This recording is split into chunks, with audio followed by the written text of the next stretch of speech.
you are planning the layout of your living room apartment, decide where you're going to place your sofa first before anything else. And that's just one of the tips and ideas I'm going to share with you today about furniture and also furniture layouts for an apartment. And actually, all of this information can be applied to any home that we have, but especially for a home where maybe we have smaller sized rooms and space is a big consideration. So first thing, let's just take a look at furniture and what are some things we can think of when we want to shop for new furniture, whether that's brand new furniture or vintage furniture. One of the first things I would keep in mind is look for types of furniture that is going to save space. So there are a couple examples of this. One of the first ones would be when you're choosing a dining room table. In general, when you choose a dining room table that is a round shape, it will take up less space compared to a square shape of the same outside dimensions. And if you're looking for counter stools or bar stools for your kitchen area, look for stools that don't have a back or arms to them, because many times those stools without an arm or back will take up less space.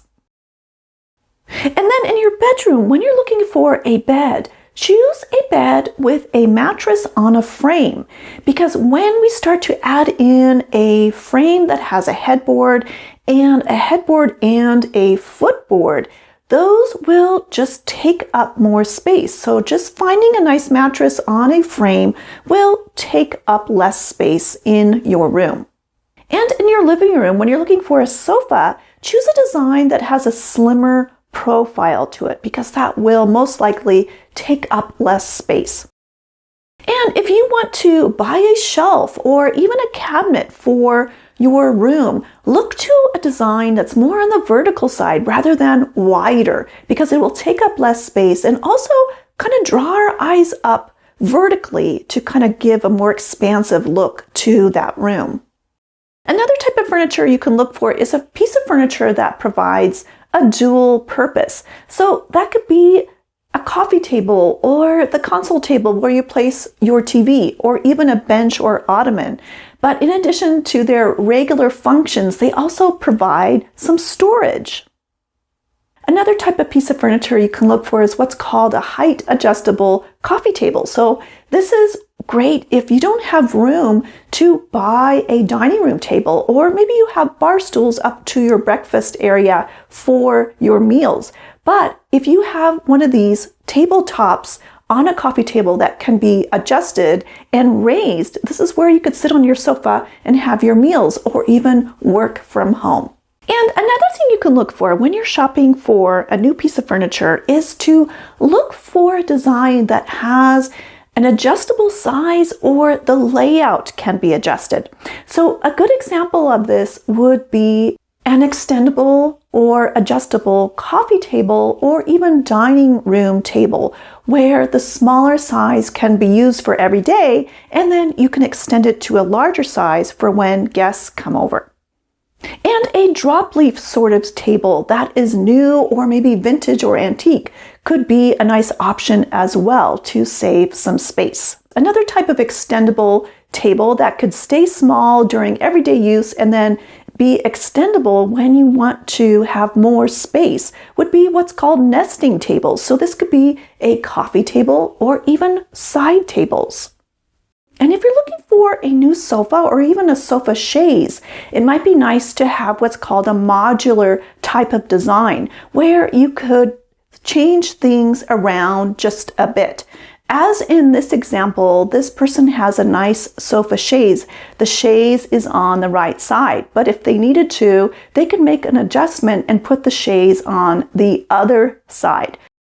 And one last thing to keep in mind when you're out looking for furniture is to look to standard sizes, and standard sizes that will make sense for an apartment. So for instance, when we're looking for a new sofa, if you want to look for a sofa that seats 2 or a sofa that seats 3, there are some standard sizes that you can keep in mind that will most likely work for an apartment. And these would be, a sofa that seats two is typically around 72 inches wide, whereas a sofa that seats three people is around 84 inches wide. And this will all depend on the design of the sofa and the retailer where you buy this sofa. And in general, I would plan for 36 inches deep. So that would be the depth from the front to the back of the sofa. But if you plan on using a standard size, most likely that will fit in an apartment. But if you really want to have a sectional in your apartment, well, instead of buying this big, huge sectional that's going to take up the entire room or overwhelm the space and leave very little space left over for anything else, why not go to a combination like a sofa chaise, where you have the width of a sofa, but then just an area that sticks out just a bit on the chaise part and provides both a sofa experience as well as that sort of sectional type of experience. And for your bedroom, when you're looking for a bed, instead of choosing this big, huge king-size bed that's just going to take up the entire space and leave very little room to walk around or even have anything else going on in that room, look to standard sizes that will just make more sense and fit better there. So, for instance, a full-size or double-size mattress on a frame is usually around 54 inches by 75 inches. And this is nice for a small room. But if you have a little bit more space, you can look for a queen size mattress on a frame, which is around 60 inches by 80 inches. And we are just talking about having a mattress on a frame without a headboard or without a footboard, so that we can really maximize the space in that room. And it's a benefit to really look for furniture that will help us save some space, or that can be dual purpose, because every inch and every foot really does count in a small space. So keep that in mind when you are shopping for furniture, so that we can have just some wiggle room there and plenty of space around everything so that it's functional and so that there's a nice flow to the room. So now that we talked about some ideas and tips on what to look for when we're shopping for furniture, let's talk about space planning and figuring out arrangements that will work for an apartment. When we're talking about planning out our rooms, one thing to do first is to really plan out where you're going to place those essential main pieces of furniture. And most of the time, that means those larger pieces of furniture. So for a living room, that would be your sofa, and your bedroom would be your bed, and then your dining room area would be your dining room table.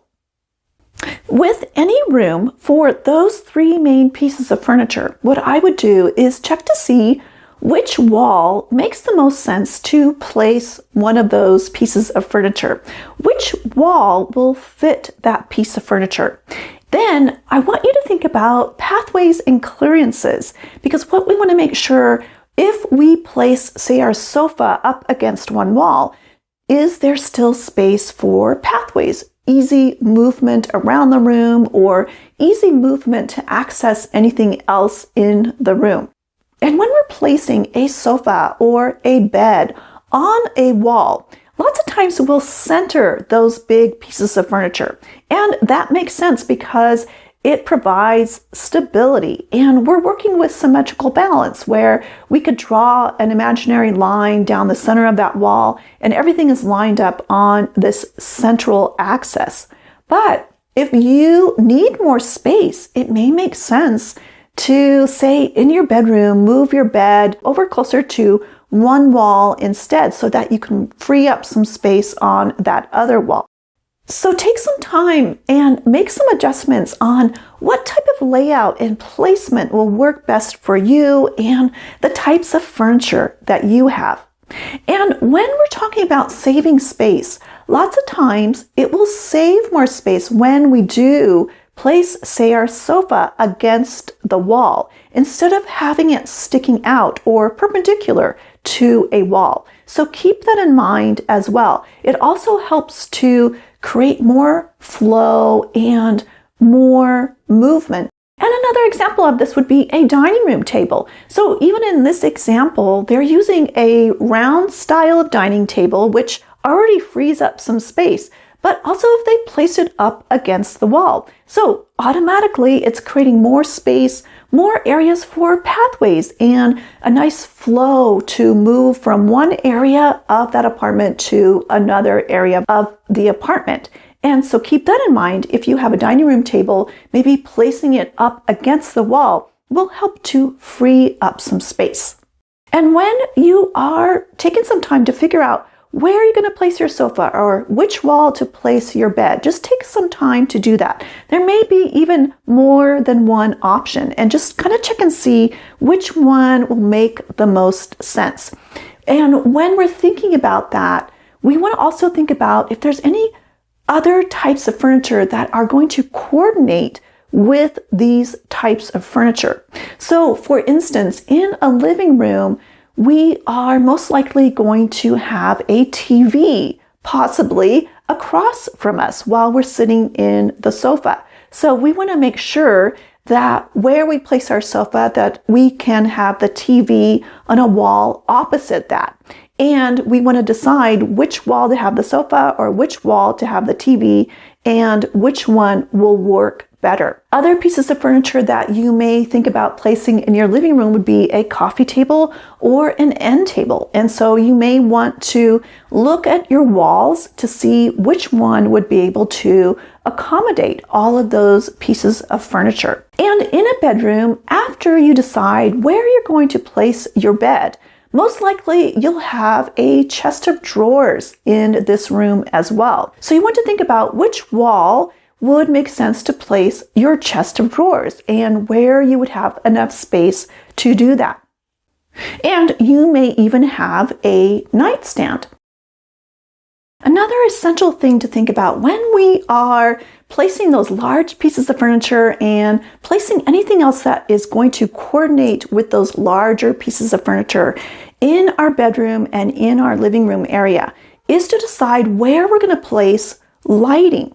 Now, we may have a ceiling light in our rooms or not, and we'll have natural lighting coming through our windows. But one important part of creating a nice atmosphere and a layer of lighting in our homes is to make sure that we have different types of lighting happening in there. And when we use floor lamps and table lamps, it brings that light down into the room and also helps to balance out the lighting. And what I would keep in mind is, say for a living room, maybe plan to have at least 2 different types of what we could call portable lights. So either a floor lamp or a table lamp. And I would think about placing one on one wall and another one opposite that so that we kind of have some sort of balance of light. What I would do is check to see how all your lighting is looking at night when you have a floor lamp on one side and maybe a table lamp on the other. Check and see if there are any dark corners that maybe it might be nice to just add like a decorative sort of lamp where you just have this nice warm light or warm glow of light. See how all of that looks and feels to you at night if you need to move those lamps around or if you need to buy another lamp. And for your bedroom, I recommend having at least a floor lamp or a table lamp next to your bed, and then possibly a table lamp on your chest of drawers. But this is where you would want to take some time at night to see how everything looks and feels to you. Do you feel like you have a good balance of light, enough light on most areas of the room? And if not, do you want to add in something kind of decorative so that at least lights up a dark corner or a darker area of the room? One thing I recommend for you to do after you've set up your room so far is just to take some time to live with them before you bring in anything else. And when you want to bring in something new, say like a nice plant for a corner, well, just take some time to ask yourself if this will really add to the look and feel of your room, or if it's something that you could really use. One thing you could try is to bring in smaller items. So if you need more seating for guests when they come over, why not buy small little stools or small little chairs for seating that can be moved around or brought out when you have guests over? So I'd love to find out from you, what are your ideas about furniture that we should look for, or even how we should arrange our furniture in our apartment so that we use the space efficiently? So please share your ideas in the comments. Thanks so much for watching, and I look forward to seeing you next time when we discover more neat things about interior design. Take care.